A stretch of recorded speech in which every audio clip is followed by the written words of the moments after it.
Yes, my name is Fadel Kaboub. I'm a Tunisian economist, an associate professor of economics at Denison University in the United States. What's the greatest lie that has been told about Africa? Africa is poor, right? Africa is not poor. If Africa was poor, we would never have been colonized. Nobody would ever, set foot here to extract anything. Africa is extremely rich. That's precisely why colonial forces have never left economically. Do you think we are free as Africans? Not really. We have the unfinished business of decolonizing economic structures. Yes, we have our own territory and our flag and our national anthem and football teams and all of that. But that's one particular aspect of sovereignty. But if you don't have food sovereignty, if you don't have energy sovereignty, if you don't have technological sovereignty, then you don't really have full independence. Now, the African Union is mostly funded by the European Union and other donors. So if our core decision-making Pan-African process is funded by our competitors, let's call them, right? Why do we expect them to fund the very core things that will make us less dependent on them, that will make us truly their competitors? And in some areas, in the long term, we may actually dominate.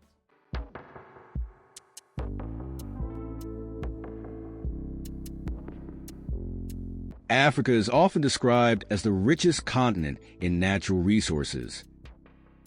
Beneath its vibrant landscapes lie treasures that power the global economy: gold, diamonds, oil, and the cobalt in your smartphone. But here's the paradox. Despite this immense wealth, many African nations remain impoverished. Who really benefits from Africa's riches? Why has this wealth become a curse rather than a blessing for the continent? Today, we unravel the layers of history, exploitation, and resilience in the story of Africa's hidden wealth. Africa is home to 30% of the world's mineral reserves, 12% of the world's oil, and 8% of its natural gas. Countries like South Africa lead in gold and diamond production, while Nigeria is the largest oil producer in Africa.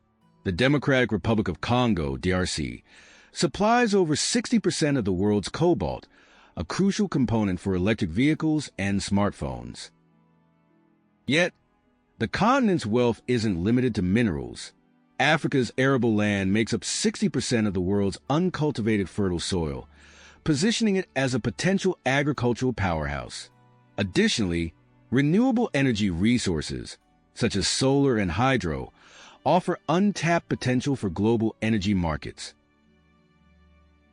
The Inga Dam in the DRC has the capacity to power the entire African continent, but political and financial hurdles keep it underutilized. In 2022 alone, the DRC exported cobalt worth $6.4 billion, yet over 63% of its population lives on less than $2 a day, highlighting the disparity between resource wealth and local benefit. There's been a lot of buzz about cobalt lately, but why is this once little-known element so popular? Cobalt may be best known for the pigment called cobalt blue it has long been used to make. But another application has driven up demand for the metal in recent years: lithium-ion batteries found in everything from smartphones to electric cars. Average annual cobalt prices more than doubled in 2017 due to strong consumer demand, limited supply, and increased purchases from investors, according to the United States Geological Survey.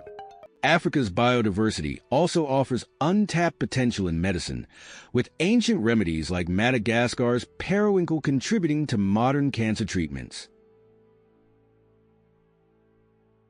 To understand Africa's paradox of wealth and poverty, we must look to history. During the colonial era, European powers exploited Africa's resources to fuel their own industrial revolutions. Gold from Ghana, then known as the Gold Coast, financed European economies. The diamonds of South Africa helped build European wealth, while the labor-intensive plantations in the Congo generated vast profits for King Leopold of Belgium. The wealth from South Africa's diamond mines, controlled by companies like De Beers, made the country a global diamond hub. Yet, during apartheid, black South Africans received little to no benefit from these riches. This exploitation didn't end with independence. Post-colonial African states inherited economies designed to export raw materials rather than process them locally. This dependency on resource exports has trapped many countries in a cycle of poverty. In the 21st century, the global appetite for African resources has only grown. Multinational corporations dominate the extraction and export of Africa's wealth. While these companies generate billions in revenue, the local communities often see minimal benefits. Take Nigeria, Africa's largest oil producer. Despite exporting over 2 million barrels of oil daily, the Niger Delta remains one of the most polluted regions in the world. Oil spills have devastated farmlands and fishing waters, leaving communities impoverished. In 2021, Shell agreed to pay $111 million to Nigerian communities affected by oil spills, a small fraction of the company's annual revenue. The story is similar with Cobalt. While the DRC leads in cobalt production, the mining industry has been criticized for child labor and unsafe working conditions. Meanwhile, tech giants like Apple and Tesla rely on this cobalt for their products, making billions in profits. Resource extraction in Africa often comes at a high cost. Beyond economic disparity, the environmental and social impact is staggering. In the Niger Delta, over 13 million barrels of oil have been spilled since 1958, destroying ecosystems. In Zambia, copper mining has led to soil and water contamination, affecting thousands of families. Corruption is another challenge. The resource curse, where resource-rich nations experience slower development, plagues many African countries. In Angola, Africa's second-largest oil producer, billions of dollars in oil revenue were siphoned off during the 2000s, leaving public services underfunded. Transparency International ranked Angola 116th out of 180 countries in its 2023 Corruption Perceptions Index, highlighting the link between resource wealth and governance issues.